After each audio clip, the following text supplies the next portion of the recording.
everybody, and welcome back. I am so sorry. I am so late. Let's see what time it is. It is officially 11:43. It's almost midnight on Friday night, and I am so sorry, guys. I had a really crazy long day. I didn't get home until about 9:30, so I kind of had to get myself, figured out and everything before I could come on here and converse with you guys. But I'm all good now. So let's adjust this camera a little and let's get started. We have so much to talk about, guys. So much has happened in the past 3 weeks since I did my last update. First of all, let's talk about Callie moving in with Jamie. Spoiler alert. Okay, that was a big move on Callie's part because I know she liked living with Mariana, but the problem was they just had too many disagreements. So she did what any mature, seasoned adult lawyer would do. Moved in with her lawyer boyfriend. Way to deal with your problems, Callie. I honestly don't think she made the right decision. I mean, I love Jamie. I'm shipping Katie here. But I do think that Mariana and Callie's relationship is a little more important right now than Callie's relationship with Jamie and Mariana's relationship with Raj. Who's with me? Comment. And I'm sorry. I'm all over the place today. But I do think that it's a good thing that Callie decided to do this because she is teaching herself distance. She is teaching herself how to solve problems. Even if I don't think this was the most methodical way of doing so, I do believe that part of Callie realizes that she made a mistake, and it just takes time before Jamie and Raj will realize that these women need boundaries. They need space. They need time for them, and they need time for their men. But it's going to take a lot of time. So Davia and Dennis, as far as I know, they still haven't professed their love for each other. I'm shipping Donis. No. Devenis? Leave your ship name for Davia and Dennis in the comment section because I don't know what to call them. But yeah, they have a lot going on right now. Malika's birthday passed in the second episode in a 3-week gap from when I last posted. And I definitely think that Callie and Mariana made an impression. And that was because, spoiler coming, Mariana finds the expensive suit that Callie bought for her lawyer job, which she doesn't get because she didn't pass the bar. So Callie finds this almost $2,000 suit in Callie's closet and ends up, kind of flipping out that she's spending money she doesn't have, which is very, very understandable. Are you going to spend $2,000 you don't have, Callie? So yeah, that happened and it was really crazy. And they basically argued and called it improv for Malika's birthday party. In other news, Malika is graduating soon, guys. She is graduating college. And I know she's excited. But of course, there is one person she is going to wish was there. Her mother. Her mother passed right before Malika's graduation was announced. And I think that Malika and her mother never really had a chance to work things out. Malika met a young girl whose father and she were homeless. So, being the understanding person she is, she finally understood her mother's position. It's hard being a single parent and trying to keep up with your children and make sure that they're clothed and fed and getting their education. I mean, I'm not saying that excuses the fact that her mother turned to drugs, but I'm saying that it does help with the fact that it helped Malika understand just how much her mother had on her plate. I think that's the important thing, is that Malika's mother is resting in peace, and Malika finally realizes what happened with her mother. And I have a weird question for you guys. Does anyone think Robert Quinn's going to come back into the picture? I'm just curious. He seems to not really be keeping up with his former daughter. I mean, yeah, he signed the abandonment papers. And yeah, he gave up all his rights to Callie, but there's still blood. Now, I know it's said that blood doesn't always mean family. But what about with Robert and Callie? I mean, yeah, he was never there for her. But he was the one who put her through college. So why shouldn't he show up in her life again? You know, be there to support her. He gave her this career. But yeah, I honestly just think it's really, really funny how people seem to slip in and out of the coterie, and no one seems to be able to tell the difference between who's there to stay and who's gone.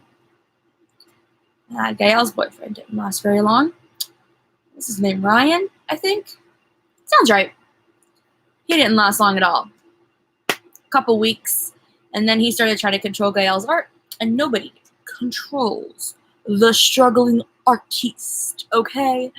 Let the struggler struggle on his own.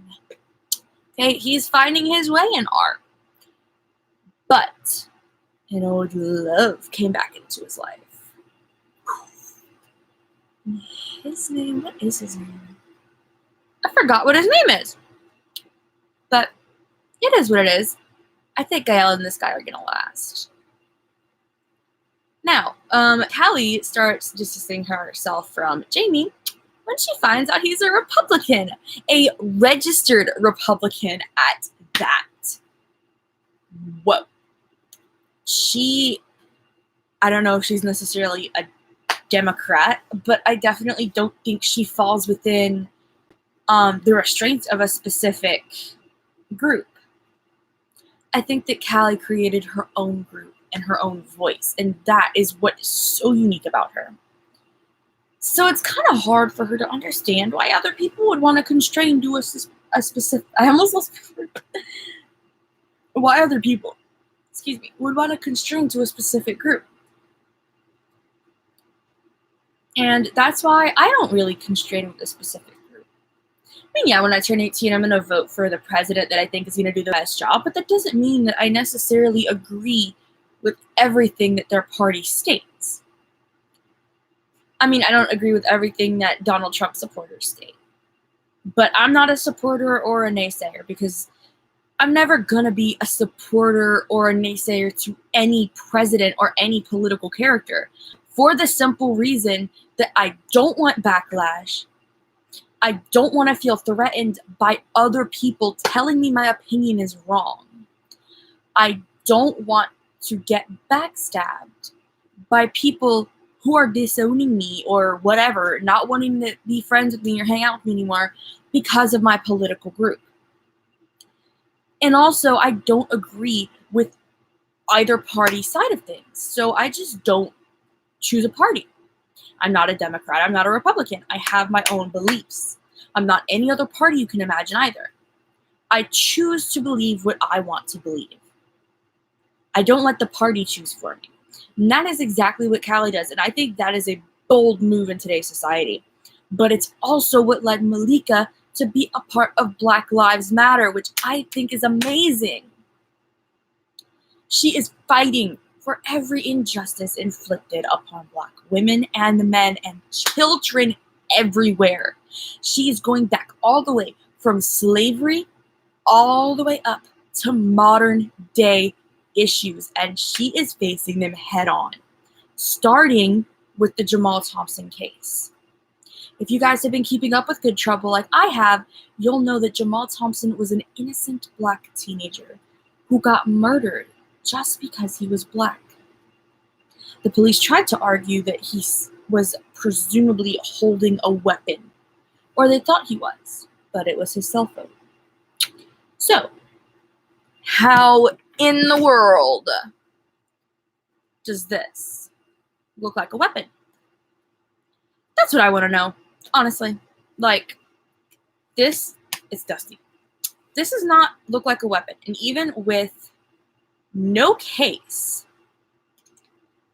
and in the dark, my black iPhone still, is still a phone. You can still tell it's a phone. There is a huge distinguishment between this and a gun.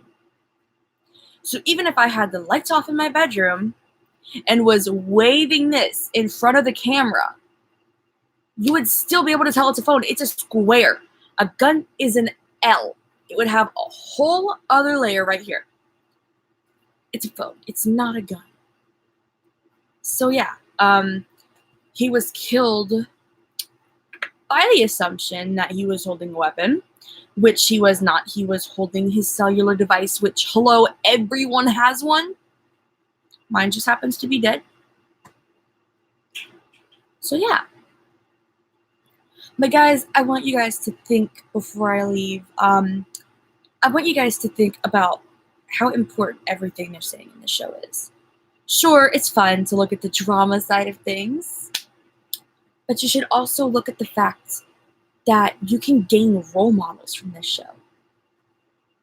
I'm not saying that means don't let your kids watch it. You know, I definitely think that they could have a couple of role models in here once they're teenagers, but I feel like 15 should definitely be the age limit for watching this show.